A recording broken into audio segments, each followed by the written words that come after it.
Hello, bonjour. Aujourd'hui, je vais parler du couronnement de Camilla. C'est pas vraiment le couronnement de Charles, mais c'est celui de Camilla. Je dis ça parce que Charles, on sait qu'il va devenir roi. Il est né pour ça. C'est la suite logique des choses. Après sa mère, c'est lui. Mais Camilla, c'est tout autre chose. Un parcours plus biscornu, une ambition de taille. Donc, elle a gagné, il faut le dire, elle a gagné. Elle est devenue la reine de l'Angleterre. Elle n'est même pas reine consort, elle est reine carrément. On lui a donné le titre complet. Une insulte pour Diana, la mère de ses enfants, mais qu'est-ce que vous voulez? Je pense vraiment que, contrairement à ce qu'on dit, les méchants gagnent. C'est vrai que le karma existe, je pense que le karma existe et qu'il vient à un certain niveau. Mais je pense que tous les méchants ne reçoivent pas le karma. Vous allez me dire que oui, Camilla n'a pas tué quelqu'un, elle a juste volé le mari d'une pauvre petite fille, la manipulant et tout ça. Elle aurait, il faut dire, au conditionnel, et que c'est pas si horrible que ça. Oui, peut-être de façon générale, ça l'est pas, mais pour la pauvre Diana qui était manipulée, qui avait été utilisée pour une noix qu'on a gavée et qu'on a engrossie, pour ensuite jeter, ça a quand même affecté sa vie. Elle a été une collateral, comme on dit, c'est une victime collatérale de l'histoire. Voilà. Donc je trouve ça quand même triste. Il aurait pu avoir un peu plus d'égard pour elle en ne donnant pas le titre de reine. Certains pro-royalistes vont me dire « Oh oui, c'est le passé, il faut évoluer. Elle est amoureuse de Charles, elle est bien pour Charles. » Oui, j'en conviens. Elle est bien pour Charles, elle est amoureuse de Charles. Mais ça ne veut pas dire qu'elle doit avoir le rôle de reine en entier. Par rapport à ça, on a deux réactions des deux enfants de l'intéressé, c'est-à-dire Charles. On a le prince William qui veut devenir roi à tout prix et qui avale des couleuvres pour ça et qui ferme les yeux et qui baisse sa culotte. On a l'autre, le prince Harry, qui, bien sûr, il sait qu'il ne peut rien contre ça, contre l'amour de son père pour cette femme, qui, d'ailleurs, il dit même qu'elle a manigancé pour en arriver là, et Diana avait même d'ailleurs dit, elle a réussi à avoir ce qu'elle veut, il est parti.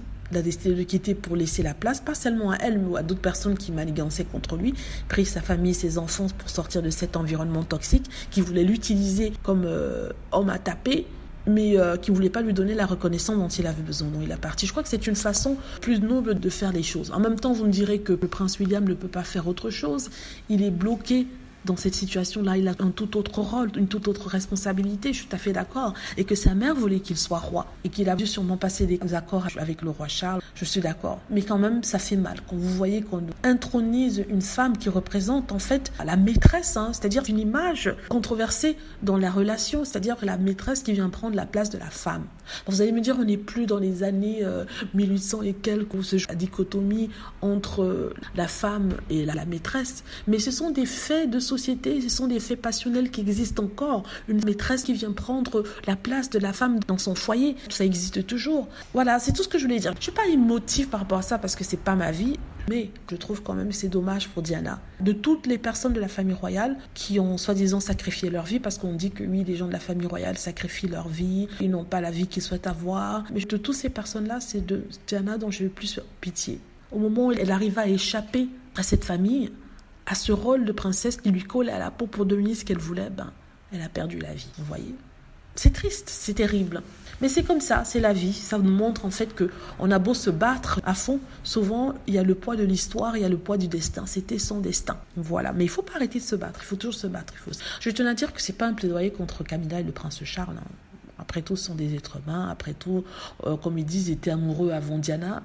Après tout, il y a plein d'après tout. Mais bon, voilà. Je trouve quand même que la vie est injuste. Et que les bons partent en premier. Et c'est vrai, il y a quelqu'un qui me disait ça récemment dans mon entourage, que les personnes bonnes, sont celles qui partent en premier. Et que sur Terre, il n'y a que les méchants qui restent. Mais c'est triste quand même. Il ne faut pas être négatif ni pessimiste, il faut toujours se battre. Mais vraiment, c'est terrible quand même. Mais bon, en tout cas, je souhaite à Charles et à sa femme que le meilleur. De toute façon, Camilla, on la voit toute dents en l'air, souriante, parce qu'elle sait qu'elle a gagné devant le monde. Elle sait qu'elle a gagné. Dans son petit sourire malicieux, elle se dit, je vous ai eu, j'ai gagné. Dites-moi ce que vous en pensez. J'espère que vous aimez la vidéo. N'hésitez pas à cliquer sur like si c'est le cas, à vous abonner pour plus de vidéos et à cliquer sur la petite cloche afin d'être averti lorsque je poste une nouvelle vidéo.